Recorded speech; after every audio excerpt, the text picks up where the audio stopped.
Contrairement à une idée très répandue, Jésus n'est pas venu fonder une nouvelle religion appelée le christianisme. Et son objectif n'était pas non plus de faire de son Église une institution. Les Écritures nous montrent plutôt que son but ultime était d'accomplir le grand projet de son Père pour notre terre, à savoir réconcilier toutes choses avec lui-même et restaurer l'harmonie dans tous les domaines. C'est le royaume de Dieu. Pour ce faire, il a formé un tout nouveau type d'hommes, des personnes rachetées et remplies du Saint-Esprit, qui sont devenues chacune de véritables temples mobiles. Ces temples ont été envoyés jusqu'aux extrémités de la terre, amener sa présence sainte et tout l'enseignement de ce royaume. Et ces premiers disciples de Jésus ont eu un formidable impact de multiplication et de transformation dans le monde. Aujourd'hui encore, l'établissement du royaume de Dieu continue d'avancer par la même formation de disciples de manière intégrale. Mais quelle définition la plus simple et la plus biblique possible pourrions-nous donner d'un disciple de Jésus ? Voici la définition la plus couramment utilisée dans les mouvements de multiplication de disciples. Un disciple est quelqu'un qui apprend avec Jésus et avec d'autres personnes. Premièrement, à aimer Dieu. Deuxièmement, à aimer son prochain. Troisièmement, à faire des disciples. Les deux premiers points proviennent du grand commandement de Dieu qui résume tout l'enseignement de l'Ancien Testament, c'est-à-dire « Tu aimeras le Seigneur ton Dieu de tout ton cœur, de tout ton être, de toute ton intelligence et de toute ta force, et tu aimeras ton prochain comme toi-même. » Marc 12, versets 28 à 30. Le troisième point provient du grand mandat de Jésus, qui est un condensé de tout l'enseignement du Nouveau Testament, c'est-à-dire « Allez chez tous les peuples pour que les gens deviennent mes disciples. Baptisez-les au nom du Père, du Fils et de l'Esprit Saint. Apprenez-leur à obéir à tous les commandements que je vous ai donnés. » Matthieu 28, versets 19 à 20.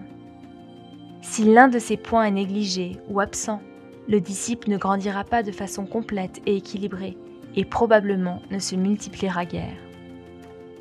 Jésus confie donc la tâche à tous ses disciples, et donc à toi aujourd'hui, de former des disciples. Autrement dit, montrer à d'autres comment obéir à tous les commandements que Jésus nous a donnés. Mais quels sont ces commandements de Jésus ? Dans les 4 évangiles, on en dénombre environ 300, directs ou indirects. On pourrait dire qu'ils forment la constitution du royaume de Dieu. En effet, tout royaume a un roi et une constitution qui régit les droits et les devoirs d'un peuple. En te repentant de tes péchés et en ayant foi en Jésus, tu es entré dans son royaume. Tu en es ainsi devenu un citoyen légal. Cependant, il te reste à apprendre à vivre selon la constitution de ce nouveau royaume, c'est-à-dire découvrir peu à peu ses merveilleux privilèges, mais aussi à faire tien les principes, les valeurs et lois de Dieu dans tous les domaines. Par exemple, comment gère-t-on un conflit relationnel dans le royaume de Dieu ? En tentant de le restaurer, en rétablissant le dialogue et en pardonnant 70 fois 7 fois, comme le dit Jésus, et non en coupant la relation ou en mettant une distance avec la personne. La formation de disciples est donc l'apprentissage de comment penser et vivre dans le royaume de Dieu, ainsi que d'enseigner à d'autres ses principes. Quand nous formons des disciples, citoyens du royaume de Dieu, comment pouvons-nous évaluer s'ils grandissent dans les 3 domaines mentionnés dans la définition précédente et qui semblent si vastes ? 1. Un disciple grandit dans son amour pour Dieu quand il apprend peu à peu à écouter sa voix, à comprendre ses voies qui vont désormais orienter ses décisions. Cet amour se démontre par la confiance et l'obéissance à tout ce qu'il entend de Jésus dans sa parole. D'ailleurs, Jésus dit dans Jean 15, verset 14, « Vous êtes mes amis si vous faites ce que je vous commande. » 2. Un disciple grandit dans l'amour pour son prochain, quand la recherche du bien des autres devient peu à peu un but de plus en plus constant. Il démontre une préoccupation authentique des autres, manifestée par des actes concrets d'amour, l'écoute, le sacrifice, une générosité inhabituelle ou encore une recherche de la paix dans les relations compliquées. 3. Un disciple grandit dans le fait de faire des disciples quand se développe en lui un désir et une pratique, d'aller vers son entourage, de démarrer des conversations spirituelles avec les autres, de partager de plus en plus régulièrement son histoire personnelle, ainsi que la grande histoire de Dieu qui est l'Évangile. Nous te proposons aussi d'évaluer la croissance équilibrée d'un disciple qui se multiplie à l'aide de l'image suivante, appelée le baromètre de la maturité. Schématiquement, un disciple de Jésus acquiert des connaissances bibliques qu'il s'approprie en les mettant en pratique dans sa vie pour ensuite les partager autour de lui. Quel est le niveau de connaissance, d'obéissance, de partage dans la vie du disciple? Si les 3 niveaux sont alignés, sa croissance en maturité est saine et équilibrée. Si les 3 niveaux ne sont pas alignés, il est temps d'apporter quelques changements dans la formation de ce disciple. Avant d'espérer avoir un impact autour de lui, un disciple doit-il d'abord devenir une personne complètement changée? Penser qu'il faut résoudre tous nos problèmes avant d'avoir un impact s'avère être une erreur. Rappelons-nous quel fut l'impact immédiat dans leur communauté de la femme samaritaine, du délivré de Gadara ou encore de Zachée. Quand Jésus a formé ses disciples, le changement profond en eux et la transformation autour d'eux se produisaient simultanément. Jésus était avec ses disciples et c'est dans cette vie ensemble qu'ils ont immédiatement appris à obéir, à servir et ont été envoyés. Dans nos traditions d'Église, nous avons eu tendance à multiplier les stades préalables à la responsabilisation des nouveaux croyants. De ce fait, ils ne sont pas incités à aller dans la moisson avant d'être passés par plusieurs étapes. Or, dans tous les MMD, on constate que plus les disciples transmettent et partagent rapidement aux autres ce qu'ils apprennent ensemble de Jésus, plus ils grandissent rapidement en maturité. En tant que disciple, Jésus te fait entrer dans un processus de développement intégral, c'est-à-dire dans tous les domaines de ta vie.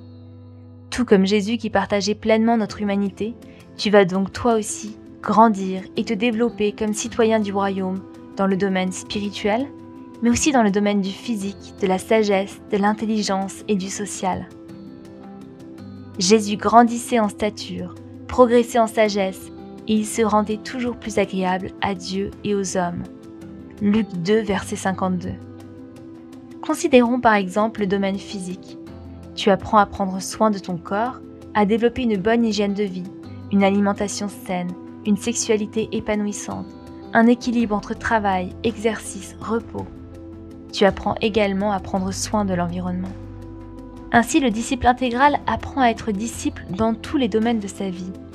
Il apprend également à être disciple de Jésus en tout lieu, dans sa famille, son voisinage, sur son lieu de travail, ses lieux de vie, ses clubs de loisirs, parmi les plus défavorisés, et donc pas uniquement dans l'Église. Les disciples formés de manière intégrale saisissent également que leur mission est d'amener le royaume de Dieu, ses lois et ses principes, dans les différentes sphères de la société, telles que l'éducation, la famille, les médias, le sport, les arts, la santé, l'économie. Pour citer un exemple, une jeune femme médecin a décidé de lire toute la Bible en soulignant tous les versets qui parlaient de santé et de développement. Sa pensée dans ces domaines fut complètement renouvelée en devenant progressivement celle de Dieu. Combinée à une intercession ardente, son action et son travail eurent une très grande influence et un grand impact de transformation dans bien des pays. Tout en démontrant le royaume de Dieu dans sa sphère, elle eut l'occasion d'amener beaucoup de personnes à entrer dans le royaume. Quel que soit ton domaine d'activité, Jésus veut faire de toi un disciple intégral, envoyé pour apprendre à d'autres à aimer Dieu, aimer les autres et à former d'autres disciples à obéir à tout ce que Jésus nous a commandé. Pour que cela devienne réalité, le Seigneur amène tous ses disciples sur un chemin de repentance. Cela veut dire confronter tes pensées, tes idées, tes opinions personnelles, avec ce que tu apprends de Jésus dans sa parole, avec les standards et les principes de Dieu, puis adopter ses pensées et ses pratiques qui peuvent aller à contre-courant des pensées et des systèmes de ce monde. Résumons tout ce que nous venons de voir en disant tout l'Évangile pour tous, dans tous les domaines et en tout lieu. Nous pouvons prier ensemble la prière suivante, inspirée de Jésus. Notre Père qui es aux cieux, que la gloire de ta présence soit manifestée, que ton règne vienne et que ta volonté soit faite dans tous les domaines de la vie des hommes.